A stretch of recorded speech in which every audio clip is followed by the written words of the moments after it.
What up, everybody? Scuffy here, and it is time for another card-by-card reboot. This time we're going to be talking about the Thousand Suns. The Thousand Suns, second faction to appear in the Prospero expansion. There's no way to talk about the Thousand Suns without talking about the psychic energy or the psyker mechanic. This is a key integral component to not only the faction as a whole, but all of the problems that persist in balancing and updating said faction.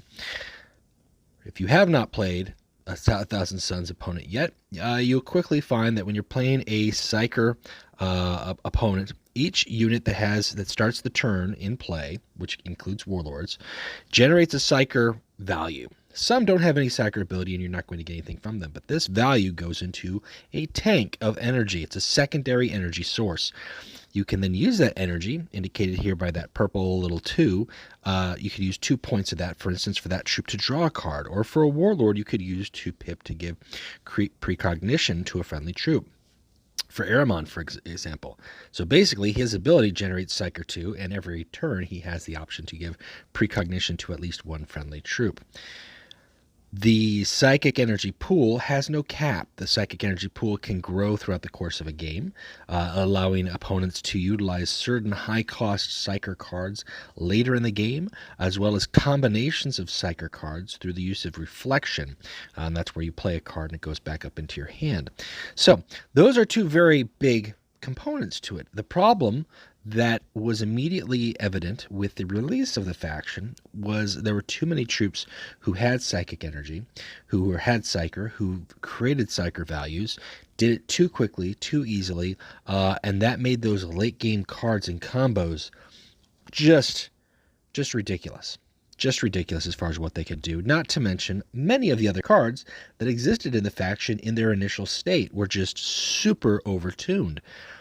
They've all been dialed back over time, some of them quicker than others, and they're in the current state that they are in presently. How do they fare up currently with the Maelstrom expansion? What neutrals do they make use of? Has their deck strategy changed at all?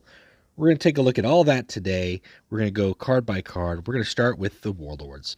Now, Raymond, as you can see there, I've got a decent small pool of games there to play with Raymond. I actually enjoyed playing him quite a bit. For the earliest part of his career up until recently receiving this Patterns of Fate card, Raymond was perceived as the poor man's Magnus. If you did not have Magnus the Red as your Primarch, you had that option to have Raymond and basically use him for the same kind of deck ability, as it were. Generate those 2 psyker every turn, save that up, and then unload with some of those high-cost cards.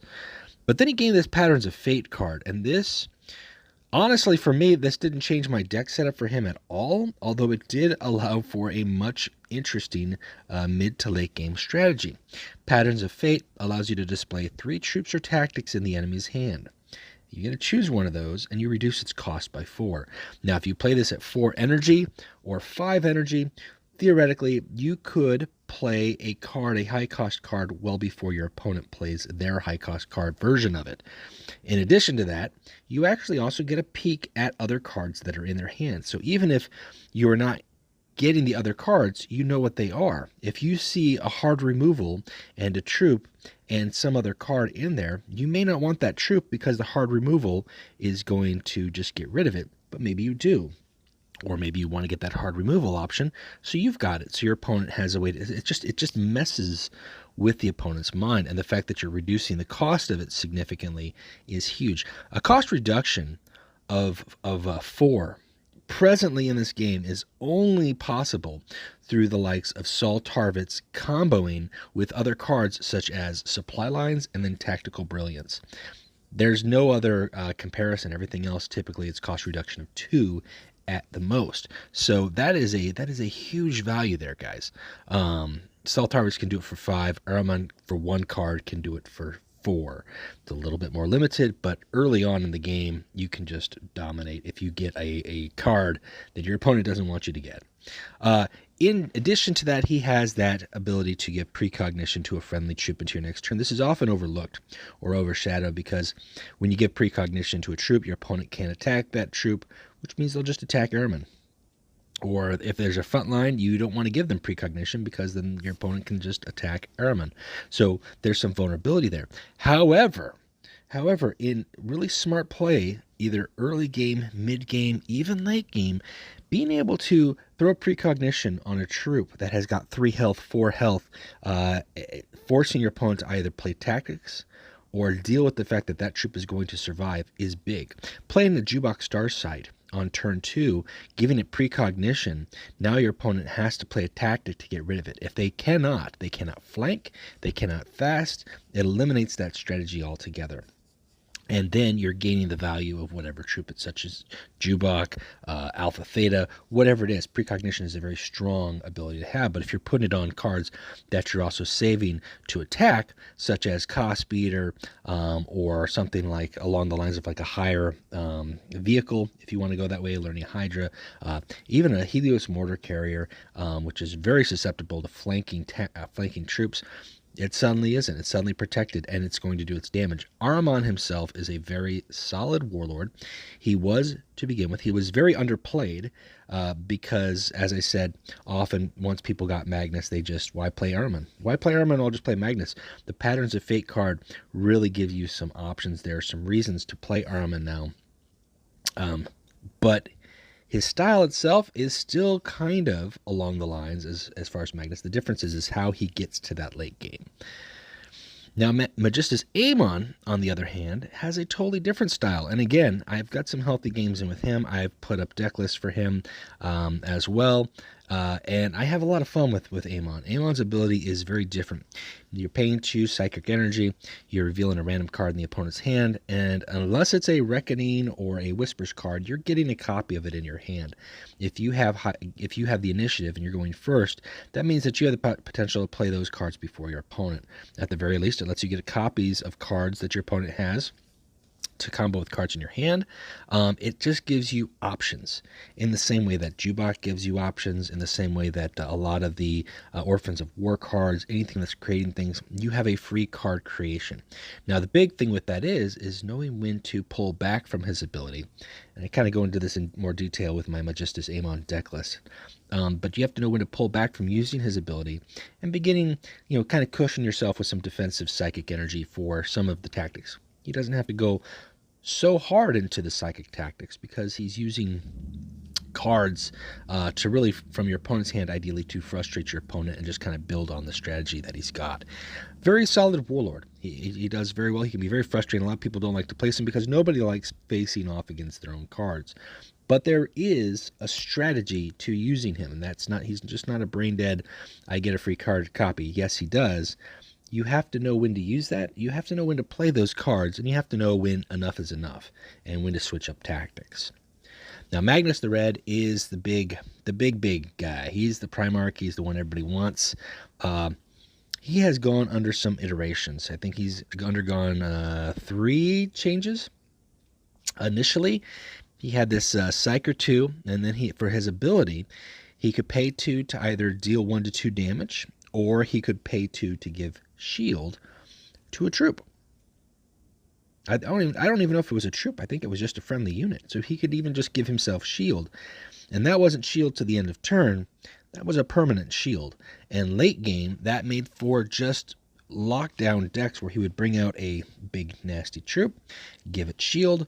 Now, not only do you have to get rid of the shield to deal damage to it, then you've got to get rid of it. If you don't, it's going to attack, not take any damage because it has shield, and then he's going to give it shield again. And he could do this over and over and over again. Eventually, they got rid of the shield concept altogether. I don't know if that took 2 patches or 1 patch. His ability went from dealing 1 damage to 1 to 3 damage, and then they scaled that down to 1 to 2 damage. In addition to that, his Whispers was Chaos, had a much lower cost. I think it was either 20 or 22, and it always cost -1 when he took damage. Well, at a lower cost value, it was very easy for him to take damage. We're going to get to a couple other cards that helped with that very soon. So it's very easy for him to take damage. get to a 10 cost Whispers, and then transform into the Shard of Magnus, which then really is just kind of a brutal board-wide endgame scenario where he's just constantly gaining shield and dealing 1 to 3 damage to all enemies, in addition to any other cards he's playing. The fact that he has a secondary energy pool, and not just Magnus, all Thousand Sun Warlords, is really where their endgame scenario becomes so frustrating for opponents and so hard to figure out the balance from, because ultimately, if he's stockpiled even 3 or 4 extra psychic energy, he's got the ability to play his ability as Shard of Magnus. He's got the ability to play a psychic tactic, and then he still has 10 full energy to play any number of cards from his hand. Even if he doesn't have stockpiled psychic energy, he still gets to play his ability for no value and play 10 energy worth of standard troop cards. That's a very powerful figure. And that's, again, not just Magnus the Red, Amon, Ahriman, and Phocis Takar all have that option. Now, the difference between Magnus and Majestis Amon and Ahriman is Magnus has got that Reckoning, and it's an end game scenario, whereas Amon and Ahriman are kind of building up a little bit. The cost increase of his Reckoning up to 27 makes it harder to get, but not impossible. It certainly is very possible for him to get it, although against very aggressive opponents dealing high amounts of damage early on with tactics or high attack troops, he's not going to have a chance to get the Whispers, and at that point he's at a disadvantage. So there is some balance finally in the regards to his Reckoning getting there, but his options end game, because of the psychic energy pool, are the same as they've always really been. Phocis Takar is probably the one exception to the Thousand Sun Warlords in how he uses his psychic energy. You're not tied into this by any means, but for 2 psychic energy, he's putting in play a psychic barrier. That is a free unit every turn that is frontlined, 1/1, and has shield. As such, it's going to require 2 cards, or 2 attacks, or an attack and a card, to get rid of this 1 card before it can go after anything else behind the front line. The front line itself, Psychic Barrier, is destroyed at the end of your turn, so it's just kind of a one-time barrier, but because he has that as his built-in ability, every turn throughout the entire game, you're going to have to see that Psychic Barrier come up. The trade-off to that is if he's building a deck around that strategy, he is not using these Psyker tactics, and those can kind of be powerful. So he is kind of giving that up, or he is reducing his chances to capitalize with them late game because he's going to keep his psychic pool very low. To go with that, the psychic barriers themselves, for a moment, not right away, they came out as they were, 1/1, but then they were changed because of all the power within the Thousand Suns. They were changed to destroy this troop at the start of your turn and deal 1 damage to your Warlord. So that was very bad for Phocis Takar, who just for using his ability to protect himself was going to take a damage. It was kind of like a countdown timer. This was very nice for Magnus the Red, who could find ways to play several of those psychic barriers, take damage, and lower the cost of his Whispers. But not only is he lowering the cost of his Whispers, those barriers, even though they're giving him damage, are buying him turns to protect things, put down more cards, avoid harder, stronger attacks. So that had to be scaled back, and ultimately it reverted back to its initial version. Phocis Takar is the same as he's always been. The low initiative for the longest time was a hindrance to him. But with the inclusion of counterattacks, I think the Thousand Suns counterattack is possibly one of the best counterattacks in the game. It's definitely in my top 3. Giving can attack to your enemy, there's no way to remedy a can attack until your next turn. Combined with his barrier option, he can really just negate your opponent's chance to go offensive late game, and you can throw down whatever big nasty thing you want to protect, keep alive, and that Warlord, whether it is Kurz, whether it is Angron, whether it is just a Lehman Russ, those super aggressive Warlords that want to just open up and go crazy on you, you have shut them off completely for a turn, and sometimes a turn is all it takes. Hyzer Squad. These guys are not great. They have Psyker 1, but their stats are terrible. Odds of them surviving the turn that they, after the turn that they come in on, are extremely low. I don't think their Psyker value has changed. Their psychic value, their hit points might have been 3 at one point.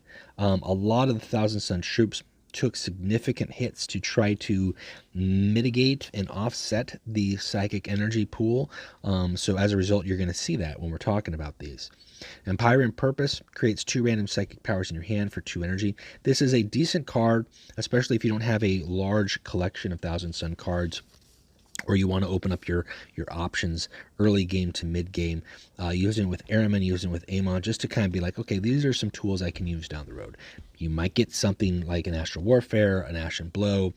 You might get something that, am I really going to use Quick Blood? Yes. Am I going to use Warp Portal? Maybe not. Maybe not. Flesh Change. Now, this one is an interesting one. Flesh Change initially destroyed a friendly Astartes and gained 4, I believe, 4 Psyker, which this makes it better. However, destroying a friendly Astartes is not what you want to do. So this is a big way to boost up your psychic energy pool, but there is a trade-off there. Now, the downside of it, with this being in this card, is, as we're going to see through the list, in terms of Astartes that are cards that you want to play with, there are very few cards that you want to include in your deck just so you can use Flesh Change on them.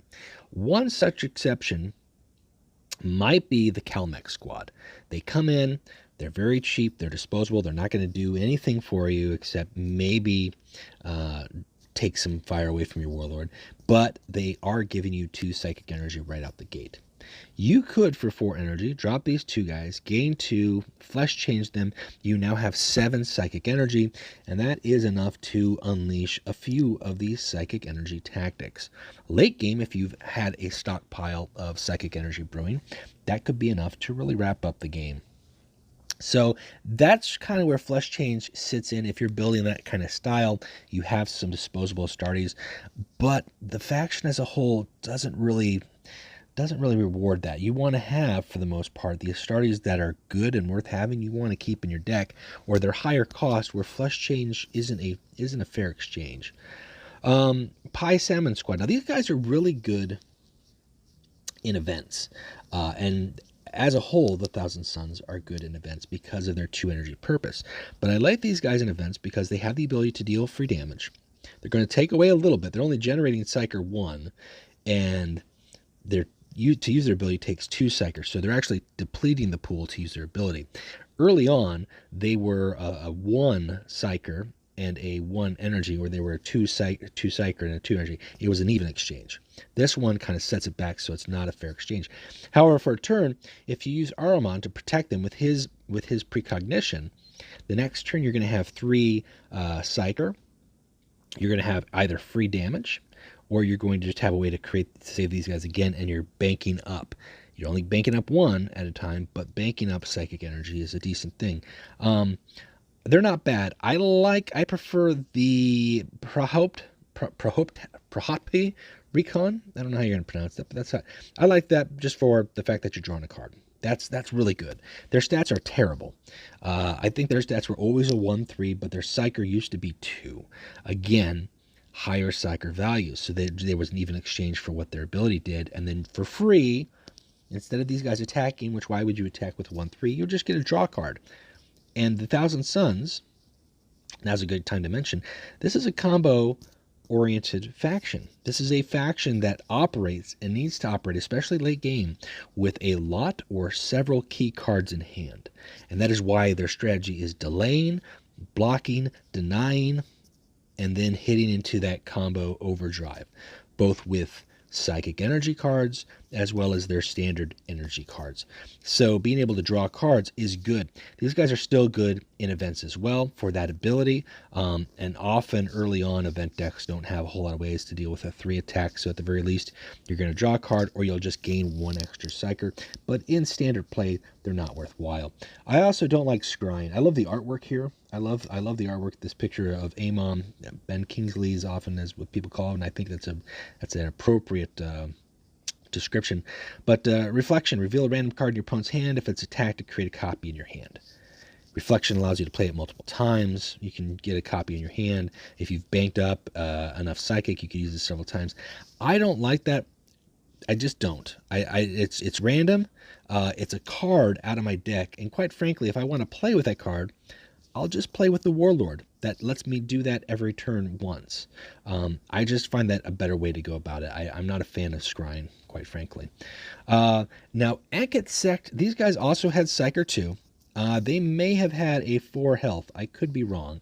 But their ability, in events especially, is super nice. Outside of events, their health is just too low to really matter, and that's unfortunate. But they return a friendly troop to your hand. There's a lot of troops, not just within the Thousand Suns faction, but other troops that have rally effects that can really be useful. Just on the low cost side, imagine dropping this guy, gaining 2 psychic energy, paying 2 psychic energy, putting him back into your hand. That's an even exchange, right? Except he's already generated 1 and my Warlords generated 2. So maybe it's not. Maybe it's not. I don't know. Maybe it is. Bahamut Squad. Now, these guys are unstoppable in flank, and these actually, they don't have Psyker, but I prefer them in a couple decks just to have that unstoppable flank option. It's not fantastic. It'd be great if they were like a 3/3 unstoppable flank without the Psyker, but they do help a little bit, and the fact that you can play something like Quick Blood on them when they come out and right away make them a 4/5 unstoppable flank, that's actually really nice. That's actually really nice. So they're not bad, but a lot of people pass on them on the deck because there's other 3-cost troops or tactics that they'd rather squeeze in. Why flank when you can just, destroy? City of Light, this is a staple with the Thousand Suns Warlord decks. Now, you're either going to have one of these in your deck or you're going to have 2. You will not regret it. Playing a City of Light on turn 2 is huge. Playing a second City of Light on turn 3 is fantastic as long as you survive to the end game, because if you can build up 4 psychic energy a turn, you don't have to use it all, but again, that pool has no cap, and if at turn 10 you have then built up to 20 plus psychic energy, you have a lot of combo options available to you. And again, as a combo faction, that's big. Unfortunately, if you don't have those cards in your hand, that psychic energy pool is going to go to waste. So I like to have 2 in my Magnus deck, and the rest of the decks I put 1 in, except for Phosis Takar. He doesn't use psychic stuff for the deck that I've got, so I scrap on City of Light. But quite frankly, it's just a fantastic card. Really good, straightforward. Really good, straightforward, and you don't regret it. Now, late game, if you get this late game in your hand, it's not going to do as much for you, but it is worth including. Enumerations, unlike Scrying, is one that I do like to have for a couple decks. It's so simple. Yes, its cost is 3 psychic energy, and that can kind of turn some people off. It's not something that you play turn 2 or turn 3 even. It's something that I place usually when I've got like 7 to 9 psychic energy. Not that I use it 3 times. I can with Reflection. I can draw 6 cards just by playing this one card. That's crazy.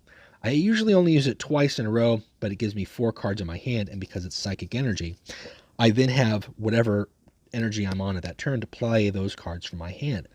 This is really crucial for those combo options. Now, if you use it too early on, it's going to deplete your pool. You're only going to get 2 cards, and most likely the stuff that you're going to draw is not going to be anything important for you until later. If you use it too late and too often, exhausting, 9 Psyker to draw 6 cards sounds great, but if that's 2 to 4 more than it needs to be, for the simple fact that you want to draw cards and you handicap yourself from being able to play an Astro Warfare or a Witchfire a second time, that's where you have to really balance it out. You've got to know what you're looking for. And when you know your deck and you know what your combo is, sometimes you just play enumerations once, you get the cards you need. You don't, you play it a second time, and if you haven't, you feel, okay, I still got some resources, wealth to bank up, I'll scrap on it, and we'll go from there. Enumerations is a very good card. For my Magnus, I've got 1 in there. I don't think I have it in my Ermin deck because my Ermin is much more troop-based than Magnus. So, now Mechanter Cabal, here we're talking about these troops that actually you want to have and actually stick around. These guys are 3/3s. These guys have fallen in terms of power, but they're still good. They are 3/3. They used to be a Psyker 2. In addition to that, they used to put in 2 psychic barriers. That's right, 2 psychic barriers, making it extremely hard, basically buying you a turn. Like, there was no way, unless your opponent already had a board full of troops, or they had a bunch of flanking stuff in hand, or 2 defensive satellites, whatever the case may be, there was no way they were going to get through 2 of these. And then for Magnus, when those were gone, he would then take 2 damage, and that would lower the cost of his Whispers by 2. These guys were highly sought after. They're still very good to have. Whether you play them on your second turn to gain a Psych or 3 and then do a little bit of attacking, or you play them late game to block whatever, scenario your opponent has set up, buy you a little bit of time, they're good. They're not as powerful as they used to be, but they're good. And I think their value, just by putting out that barrier and having Psyker 1, stat for stat, I think that's a fair exchange. I think they're still balanced in how they work. I definitely think Psyker 2 and 2 psychic barriers was just bonkers. Now, Preda Squad, here is an example of a squad extremely understated. Even as a common, Psyker 2 with a 1-3 stat, but a cost for 3. Just side by side, lining that up with a 3 cost card that doesn't have a Psyker 2 but has an actual ability. Why are you paying 1 extra energy for 1 extra Psyker, which only works if they survive? The artwork on this card is fantastic, but the utility of this card is terrible. It should be a 2-4 or a 3-3. Maybe even a 3-2 wouldn't be such a bad deal, but these guys are just a pass. They're a hard pass. Prospero and Lore also saw some adjustment. This is one of the cards that I got to do teasers on. Prospero and Lore had gained 4 psychic energy, but then you got to draw a card. So not only were you gaining energy, you were drawing a card. I think it might have been 3 for 3. I think you were just trading 3 energy for 3, and now it's been changed to 4, but you lose the card draw. They quickly realized that because of the combo nature of the faction, that card draws were super important, and several cards that allowed you to either draw cards or get multiple cards or keep cards in your hand were eliminated. As a result of that, that's why Prospero and Lore lost that card draw. That's why cards like Enumerations are so important for this faction. Psychic Lash. Whew. This card had a heyday here for a while. This card was a 2 energy. Initially 2 psychic energy, but its reflection never went away. It always had reflection, but it dealt 1 to 2 damage to a random enemy. Psychic Lash was huge for it when it came out, but not just because of this card. At the time, there was the Teloth's Changers, who were in a different shape and form altogether. Teloth's Changers is the epic demon here. Whoop. Pass that over. Where we go? Here we go. They didn't have this. They had 5 health, and when you play a tactic, it dealt 1 to 2 damage to a random enemy. Not to a random enemy troop, to a random enemy. Which meant that in conjunction with the Psychic Lash, you were dealing 1 to 2 damage to a random enemy, and then Teloth's Changers would deal 1 to 2 damage to a random enemy, and then you play that again as a reflection and a reflection, and late game you could throw down 2 Changers and Psychic Lash 4 or 5 times, and therefore you're dealing 4 to 15 damage from Psychic Lash to a random enemy, as well as 4 to 15 per Teloth's Changers. It was insane. And therefore, several cards, not just Teloth's Changers and Psychic Lash, were changed. There's one more card that was changed in here as well, in addition to all the other changes with the Psyker values. The cost of this card went up to 3. It still deals 1 to 3 damage, which is surprising, and that can work in its favor. But I prefer more consistent damage when I'm using Psychic Energy. At least, so I pass on this often, but I do see decks that still make use of this card, and it's okay to use. Quick Blood is one that gets overlooked a lot, but I like Quick Blood. It's a common. For 3, you're given a +2/+2 pump to a troop, and that's a permanent buff. I love using it with, as I indicated here, the Besamut Squad, and where are they? The Cost Beaters. I love bringing out Cost Beaters, and on the same turn, giving them +2/+2, making them a 5/7 flanker. If I have troops that survive, there's other troops that I like to do, like my opponent didn't get rid of this troop, make him a +2/+2. It works really, really good in Ahriman, as well as maybe a Phosis Dakar like a late game, but usually Ahriman is what I use it with because he gives that troop precognition. So they survive, then I buff them, and then I precognition, and then and so on and so forth. And it's a nice little tasty surprise. It's a nice little tasty surprise. If you've got troops on the board, you could throw out a Goldstone Hunters, and basically, if you've saved up some psychic energy for free, you've got yourself a 5/4 Goldstone Hunters. Nothing wrong with that. Warp Portal is one that I haven't found a way. I can't say I haven't found a way. I really haven't tried hard to make use of this card. It's got some potential there, definitely. Return a friendly troop to your hand, reduce its cost by 2. Very handy with cards who have got rally effects. Blast Rifle Section, Ambassador Melgator, even Mechatur Cabal, bringing it back to your hand, making it a 1-cost card. The problem is a lot of the Psyker Energy troops, the whole point is having them on the board. Well, that's not Psyker Energy. The whole point is having them on the board. So if you return them to your hand, you're not gaining their Psyker abilities, and they don't have a whole lot of rally effects. So it's really more useful for neutral cards. That's not a bad thing, but you really have to be specific with your deck to make it work. Now, Warp Retreat has certainly had its share of interest in terms of how it works and how it's shown people, even following its change, it's still getting played. That puts the card back in your deck and reduces its cost to 0. But there are still some cards that people don't want to see getting reduced. And I think if you were to build a deck still using Izzarkir Ore and Warp Portal, very reminiscent of the Atham and Izzarkir Ore decks. The Atham pre-nerf, which it gave your Warlord the ability to pay 1 and put a troop back up into your hand, which is basically infinite Thousand Suns. It's still possible, but you got to have this card in your hand to make that work. So it seems like going a long ways to very little value or for like one particular troop, and that's why I often pass on it. It's probably, in my mind, between Warp Portal and Scrying, the least useful psychic tactics I prefer to think about including. Magnus Squad, these guys are common. Artwork is nice, evenly statted, and I don't think they had Psyker 2. I think they were always Psyker 1. I think this is a fair cost card. It doesn't see any play, though, simply for the fact that, when we look at all these other troops here that you're seeing, there's just some that, why would you choose any other thing? Why would you choose any other card beyond a Magnus card? Why would I choose a 4/4 unstoppable troop that could be destroyed when I could just put Octo and deal 4 damage?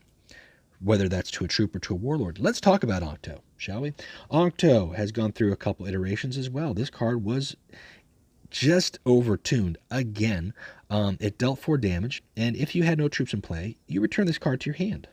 Not to your deck, to your hand. That makes it a long-term, non-stop, all game long, I'm dealing 4 damage, whether it's to your warlord, whether it's to your troops, whatever, it doesn't matter. At 8 energy, guess what? I'm dealing 8 damage to something. To your warlord, to your troops, it doesn't matter.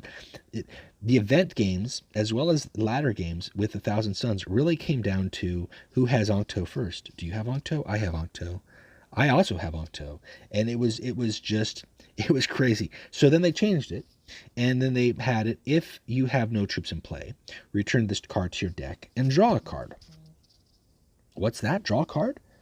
Do we talk about how combos work and how the faction itself wanted to draw cards? Octo is a key component in those combos. So putting it back into my deck and drawing a card, giving me the option to continue the combo or rebuild the combo, what's not to like? Eventually, they scrapped the drawing the card. And now it just gets returned to your deck. It still has its use. It still deals 4 damage, and it still can go back into your deck and become a tool later game. This is still a very good card. There's really no reason not to run at least 1. I always run 2 just because I like the consistent 4 damage. Whether that is late game or end game, having that option is big. And if I'm running enumerations, I have increased my chances of getting that card back in my hand. So I like Octo. I always have, but it was in a very, very gnarly state. A rare, for essentially point for point, had the ability to do what this legendary from Thousand Suns could do, or not from Thousand Suns, from Sons of Horus, right? 8 for 8. And then on top of that, you could have 2 of those in your deck, increasing the chances that you were going to be able to do that. That was just crazy. Now, the Iomun Rhino is It's debatable. It's a nice front line. It actually is. It's a 4/4 front line. It has the ability to, it doesn't generate psychic energy. That's important to note, but it uses a psychic energy to draw an Astartes from your deck. Very rarely do I use that ability. I've used it a couple times. It comes in handy. As a frontline, it's not bad. As a vehicle and stat-wise, it's okay. It's up for debate depending on the game that you're playing, if you want to include that in your deck or not. If you have Mechantor Cabal, generally those tend to fill that void, but it's still not a bad option. Max Squad. I just pass on these guys. They have got this Psyker 1, which is their ability is the same, so it's an even exchange. They're not depleting the pool any.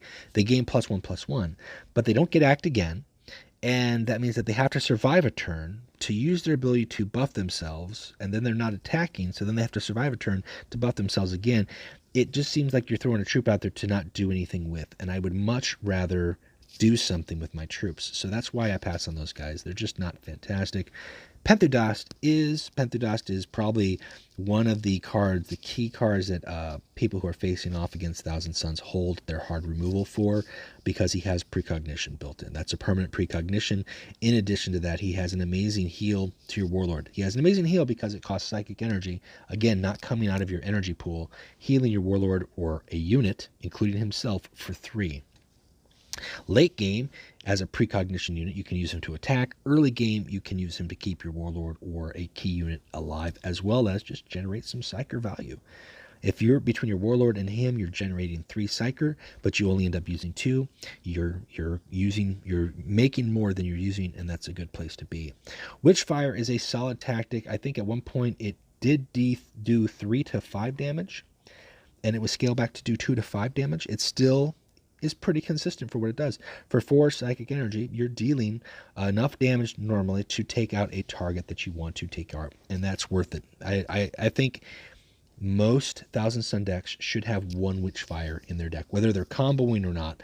Late game, as long as you've got 4 psychic energy, late game, you could play 2 Octos, that's 8 energy, and at the very least, get 2 damage from the Witchfire, comboing 3 cards to deal 10 damage. That's a fair exchange. That's how combos work. Very straightforward combo, damage, damage, damage, but a combo nonetheless. Hidden Ones. I love the idea of Hidden Ones, and I actually run them in both my Amon and my Vosis Takar and my Araman deck. I actually do, and I enjoy when they stick, because then I give them Quick Blood and they become a 6/7 with precognition, and my opponent doesn't like that at all. But their ability is terrible. They've got built-in precognition. That's fantastic. Their stats are okay given the fact that they have precognition. 4/5 for 5 is, you want a 5/5, right?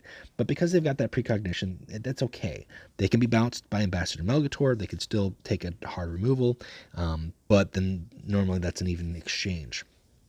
Their ability is terrible, though. There's no reason. You're just revealing a random card in your opponent's hand and then can act again. You don't get a copy of that card. You're just taking a look at what their hand does. There's only one other unit in the game, I think, that has something similar, and it's quite possibly the worst Warlord ability. Fantastic Warlord, but just a terrible ability. These guys had Psyker. They lost Psyker completely. If they were to gain Psyker 1 and keep the same stats as they were better, they'd be better. If they had Psyker 2 and a different ability, it'd be even fantastic. I don't know if we're going to see that. But as a precognition troop, their value is often overlooked. And at 5 energy, these guys can come on, and if your opponent can't deal with them, they can't be flanked, they can't have a fast troop, your opponent can't even throw a tactic and then follow up with their Warlord. They have to burn tactics only to get rid of these guys, and that means that there's going to be some damage coming to something. Izzakar Or is probably the best legendary in the Thousand Suns, and there's a tough call, because Panther Dust is fantastic, but Izzakar Or saves games, wins games. For the longest time, there was the Atham Orb combo, which was a negative play experience. Absolutely, 100%. Just cycling him in your deck into your hand, or not in your deck into your hand, back on the board. Nobody can attack your troops, and you build up whatever you want to build up, and you win. That's not fun for anybody. But as a one-time use, as he should be, and as he actually is, he gives precognition to all your units until the next turn. That means your opponent has got 1 turn to try to stifle those units, either through damage board destruction, whatever the case may be. He's a nice 5/5. His stats are fair because if he was a 4 attack, then you could return him to your hand with Melgator and start it all over again, and that's not fair. Psyker 1, so he also adds to some sort of in-game Psyker scenario. I think he's just a solid card. He is a must-have. If you are looking to get into Thousand Suns and he's in the shop, you want to pick him up, you will not regret it every time you play him, especially late game when you've got about 8 to 9 energy, when you can really capitalize and buy yourself enough time to unload with combos on the following turn. That's really where the money's at. Kylian support. I like the idea of these guys. Their ability is kind of costly. And you notice that this ability does not cost psychic energy, but they deal 2 damage to an enemy and adjacent units. In events, these guys can actually lock down a board very nicely. Outside of events, these guys don't see any play, mostly because of the cost of their ability and the fact that they can be bounced by Ambassador Melgator. They're not bad.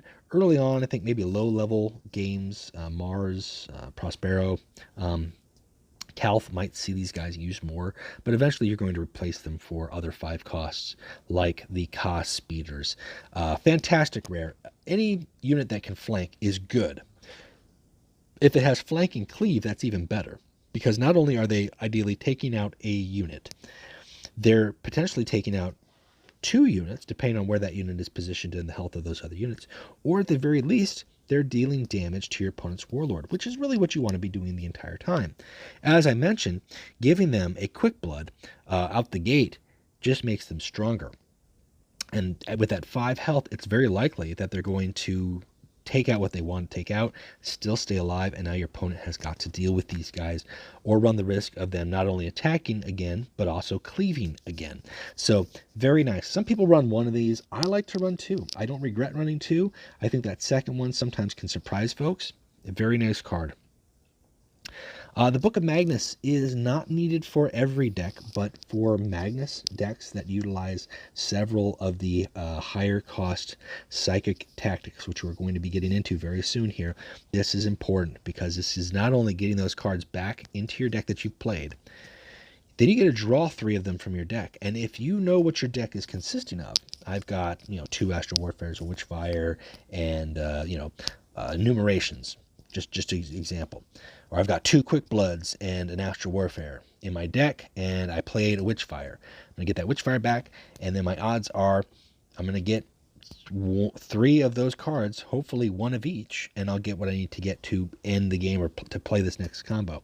And because you're getting psychic powers, this is often, I can't say overlooked, but this is kind of the undersung value of it.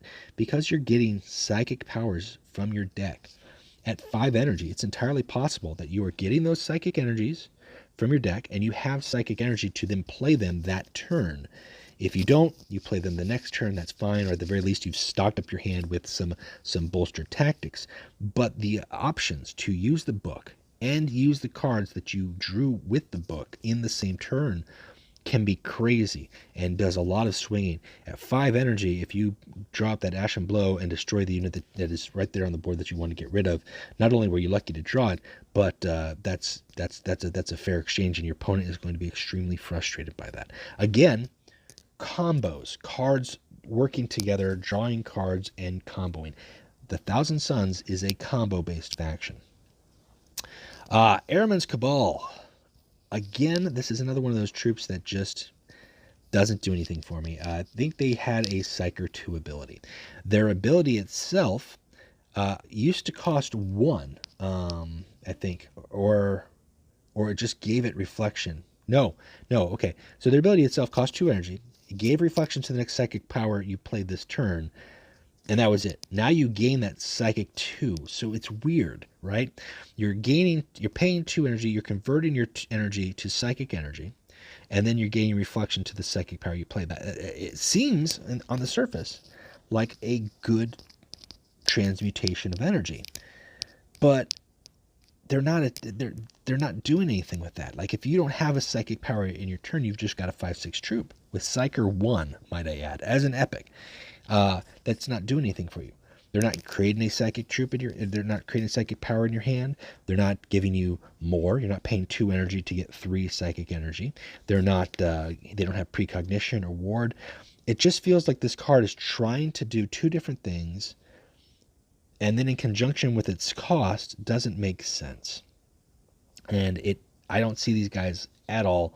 I don't even think I've seen them in events. I know they've been in event decks, but I think many people pass on playing them because they just rather play a different card, which says a lot about how useful they are.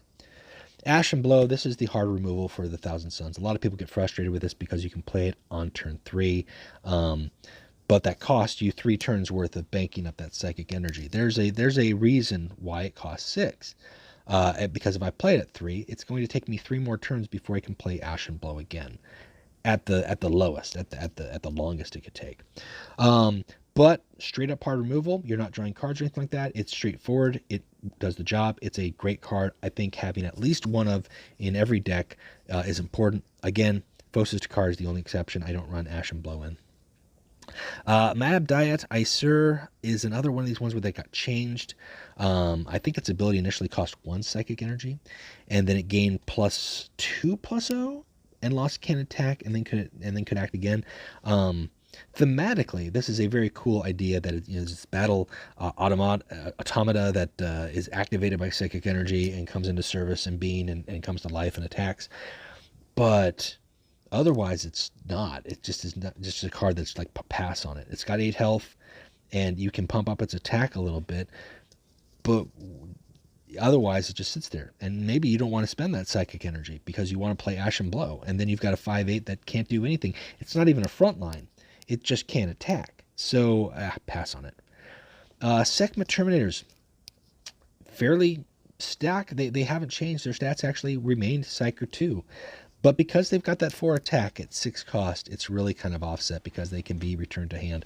Whereas you've got the Blood Angels who've got a Terminator, same stats, same cost, right? 4/6, that seems to be repeated vibe. However, these guys have got the ability to gain more health. The Thousand Suns option doesn't have anything except giving you 2 psychic. That's it. It's great, especially it was really big with the day 1 Magnus, who could give them shield, use them to attack, and then they're dealing 4, and basically their ability is paying for just going up into that psychic energy tank. But without it, they're just kind of a late game, okay, I need a frontline troop, I'm going to throw that in there. And quite frankly, if you have to, you're better off going with the Fogerst Ogrins, who cost the same, but by throwing them out and then attacking with your Warlord, you can make them a 5/6. You get no Psyker for it, but you don't have to worry about them being returned to your hand from Ambassador Melgator, which is often what happens to those guys. Guthazar, this guy takes comboing to the next level, and if you're building a combo deck, especially with Psychic Energy, you want to have him in here. He's a Psyker 2, which is good. Very, very rarely does that come into play because usually you throw him down and you combo for the game.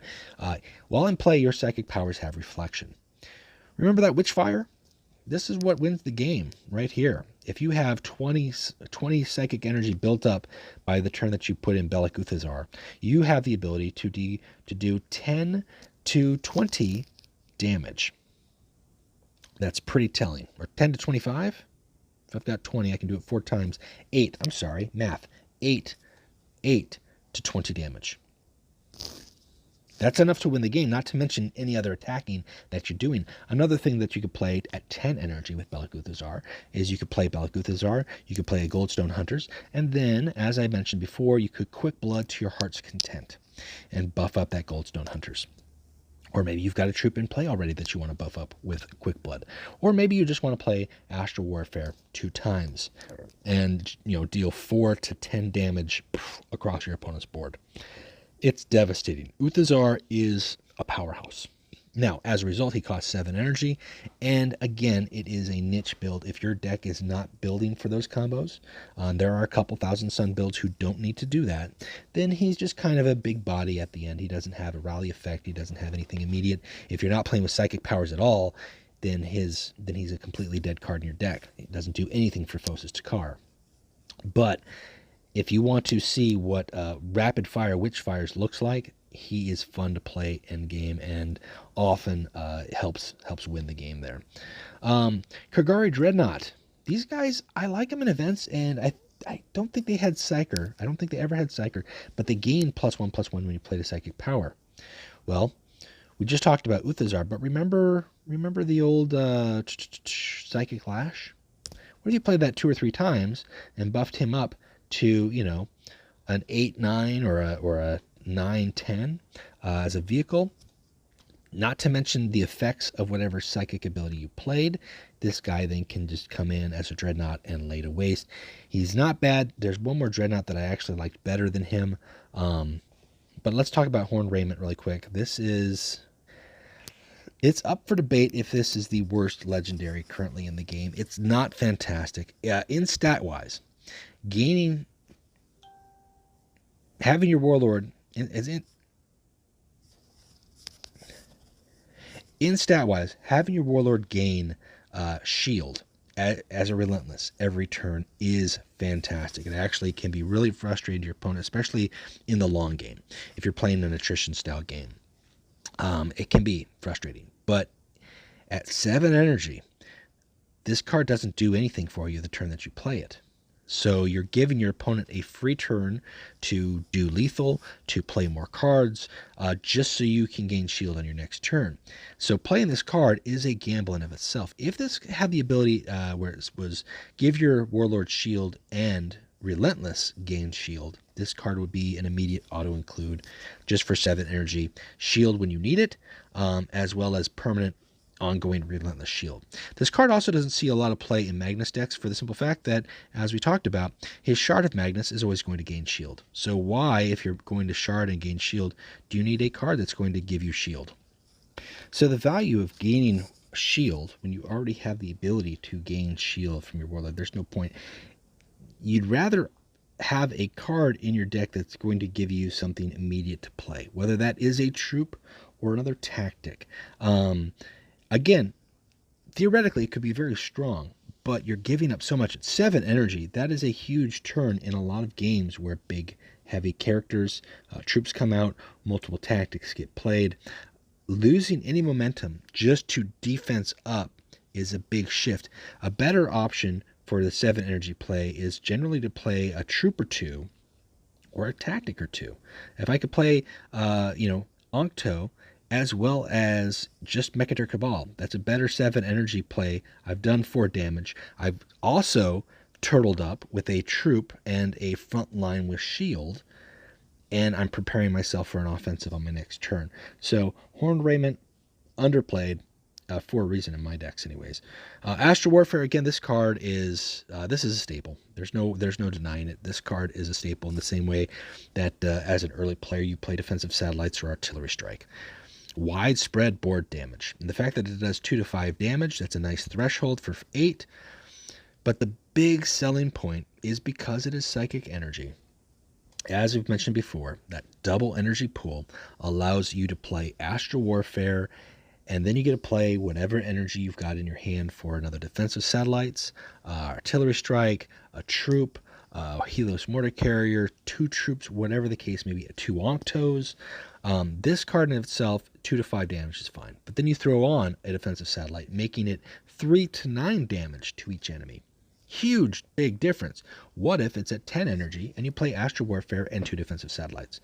Or what if you have 16 Psychic Energy and you play 2 Astro Warfares and 2 Defensive Satellites? Or Astro Warfare and then 2 Octos on your opponent's Warlord to win the game? It's all combos. It's all comboing cards. From energy pool, tactics, drawing together, dealing damage. That's what this faction does. They are combo heavy. This card early on, I think, was ringing up at high values. And like across the board, there was some issuing with the code, and it was always dealing high max damage, and then they tweaked it. Now it does a little bit more even tote. But I think the damage threshold was always 2 to 5. I could be wrong. It could have been 3 to 5 at one point, but I believe it was always 2 to 5. Now, Syrian Dreadnought, this is the one Dreadnought that I liked more. This used to be a Psyker 1.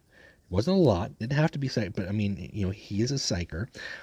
But he, in conjunction with the Telos Changers and the, the Psychic Lash, deal 1 damage to a random enemy when you play a Psychic Power. That was what was nice.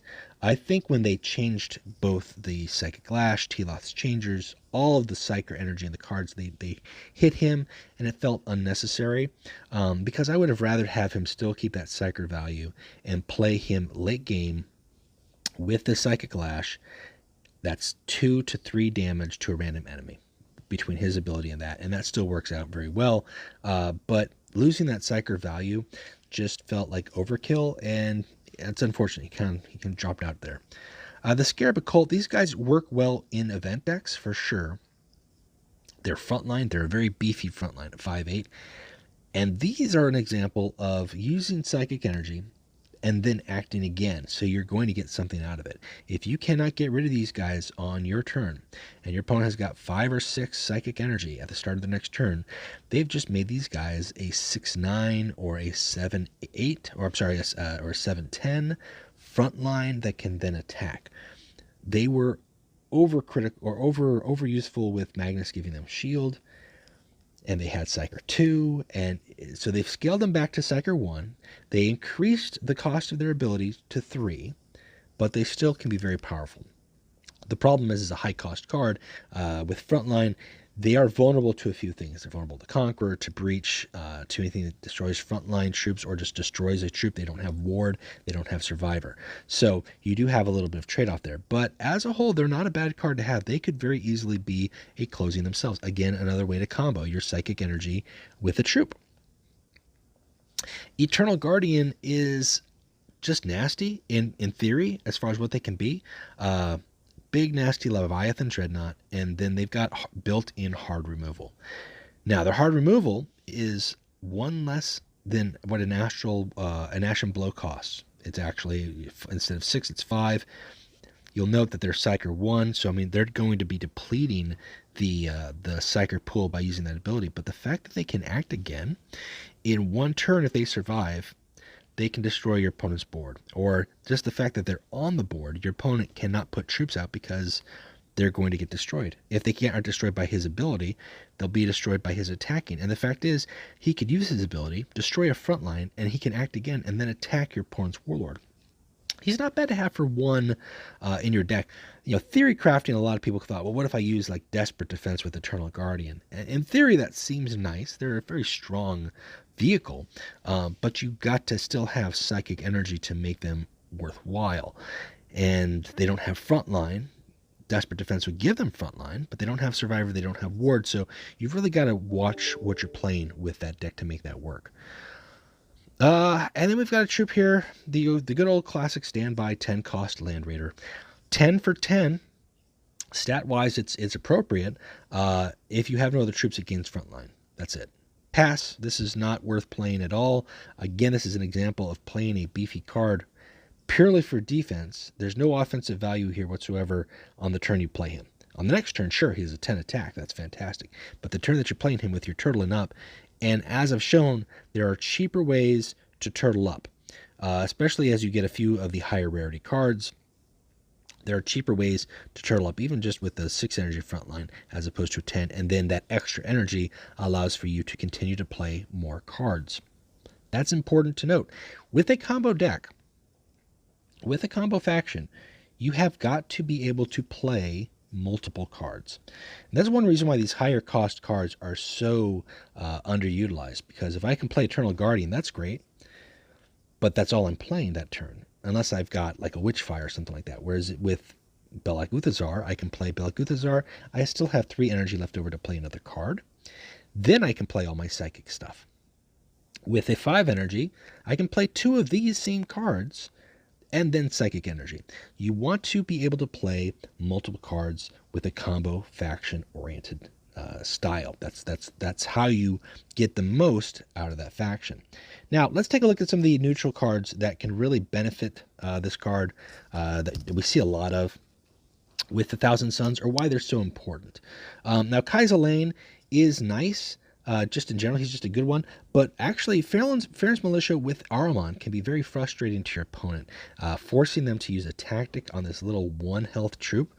And if they don't, you're always going to have 2 attack troops just throwing their bodies at your opponent's Warlord. That's a nice little cheap turn 1 play. As I mentioned, I also like using Jubak with Ahriman Jubok goes with any deck. I also like using Las Rifle section just across the board. They've got that rally damage. If I play them in conjunction with an Astro Warfare or a cost beater, I'm doing more damage there. I also, supply lines is not bad, not just for the cost speeder pull, but for the Helios mortar carrier. A lot of people use the Helios mortar carrier, understandably so. It's something that you can either get precognition to, you can ideally turtle up behind some psychic barriers, and it's dealing damage. And it takes heat away from your Warlord. Your opponent has to deal with these guys before they can deal with your Warlord. That's really what you want to see. Merit's Mercenaries is actually worth playing with all those reflection cards. Think about it. You can play out Merit's Mercenaries, give precognition to them with Ahriman, and then play Psychic Lash, or even the Enumerations two times, which cost Psychic Energy, again. So you haven't even played your energy pool. Boom, boom, these guys are now a 6/7. And then you play more cards on your next turn with your actual energy, and they get even stronger. And then you give them precognition, and then they stay alive even longer. And they're a surprise because typically your opponent is going to want to save their hard removal for, the Panther Dust, for the Jubok, for Issachar, or maybe even for your hidden ones. Well, what if your hidden ones... What if after they get rid of your hidden ones, then you throw out that Merit's Mercenaries, and then they just really kick themselves because they didn't get rid of them? Duke Mortiture's all right. He's okay, again, as a legendary. He's good in a lot of decks. Also, Learning a Hydra is a good big body, again, with that supply line strategy, getting these guys out for 6 energy. Great. But then on top of that, I've got my Psychic Energy pool, and I play Ashen Blow, or I play Witchfire, or whatever the case may be, and just cripple you. Then we get into the Mechanicum side. The Mechanicum have got a lot more cards that really are key, especially for Magnus. Ambassador Melgator, the Asteroids Belts, not necessarily. For Phosis to card, absolutely. But where are they at here? The Sagittari Squad and Alpha Theta. Phi Alpha 52. Healing and removing stun. Magnus needs as much healing as possible. He's going to want to have Manifest Destiny. He's going to want to have Pi Alphas. He might even want Wonders of Tisca. Having the ability to jam troops is nice if they've got Survivor and you want to be able to destroy them with your Astro Warfare, your Witchfire. You can get rid of that Survivor. Sometimes you can get rid of a unit that's got Frontline or that's got beefy attack that you don't want to have to deal with. Also, Doombringer is just a general end game scenario for reasons. Because of that 2 damage wide board for Ahriman, you protect it. Your opponent has to throw tactics out. They can't flank it. And a general strategy for Doombringer is to flank it or throw a troop that has survived its onslaught to get rid of it. But if you have protected it, they really get upset about that. They don't like that. And then getting to the Chaos side, Ekratrez is important, again, for Magnus. Healing as much as possible. Also, I like Beast of Fire.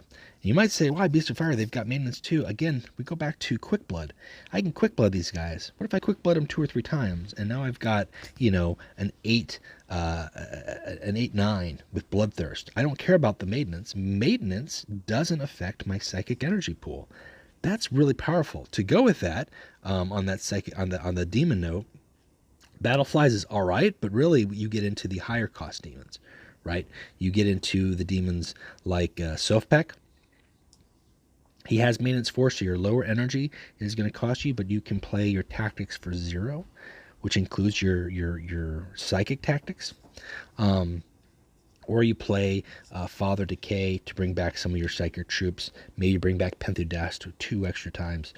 Now, the thing with demons to note, at least as far as Magnus goes, and it's important, is if you're going for a Whispers Magnus, bringing in a troop that has got maintenance 4 really can shut you right off from reaching your Whispers, which may or may not be your end game strategy depending on the matchup, but that's something that you need to be aware of.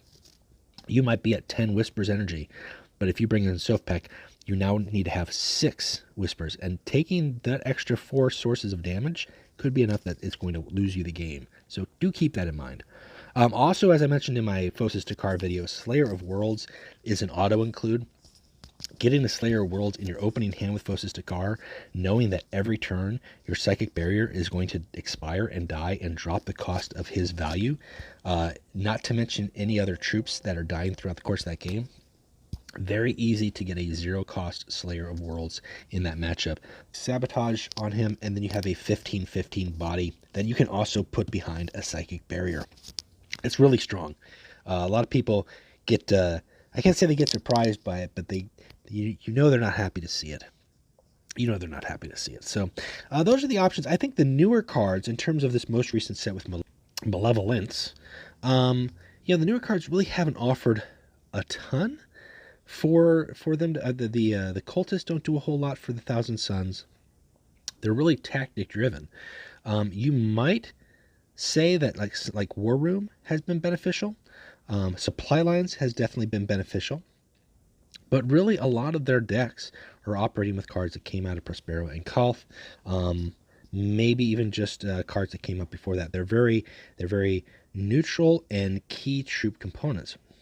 Key troop components. And what I really mean is, as we've gone through here, there are some cards that are good, and that's about it. Very similar to the World Eaters. We've got 1, 2, 3, 4, 5.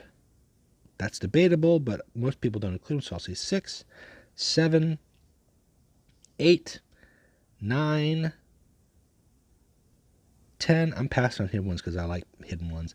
11, 12, 13, 14, 15, 16, 17 troops that you typically do not see with Thousand Sun decks. You see the same troops over and over again. That is a huge chunk. That is almost half of the Thousand Suns card pool. When it comes to troops, that's more than half of their card pool. And those are cards that just nobody's playing with because of how the faction operates, how those troops specifically are overcosted or understated, and they don't do anything for the play style, and that's unfortunate. So the key troops that come out of there are the ones that we've shown the high rarities, or the ones with flanking value, and then a lot of neutral cards, or just tactics, using all those psychic energy tactics. And it kind of pigeonholes the Thousand Suns. So they haven't changed a whole lot, because their options have had the same limitations that they've had since the first wave of errata. And that's kind of where they're at right now. Now, it's possible that they could see some changes down the road. I think it's been a year. I think they're definitely due for some changes. But because of that psychic energy pool, it makes it very difficult to balance them. Because if you give them too much psychic energy, you run the risk of seeing an overtuned Legion again, just dominating with two energy pools. If you undertune them, which is where they're at now, then you're going to see what you see now, which is very few of their cards actually utilized and played, or some of them that clearly have lost the meaning of what they were supposed to be doing. All in all, the Thousand Suns play very well. I have fun playing Armand. I have fun playing Amon, Magnus, Phosis. I actually have fun playing all of them. They're a combo-oriented faction. I like getting the pieces together, and I like endgame at 10 energy, 9 energy, 8 energy, being able to just open up, unleash, and lock down the game. That's still fun, but I'd like to see the faction kind of get out beyond that. I like to see some cards see play more than they already do. I definitely wouldn't mind having a strategy that utilizes Warp Portal, or seeing the Horned Raymond actually become a viable card, as well as epics like Armand's Cabal and Hidden One actually considered for certain deck types.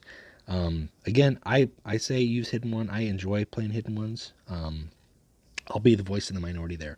I think once you take a hit 2 or 3 times from a 4/5 precognition that's been buffed by Quick Blood, you might reconsider. So that's it for me, guys.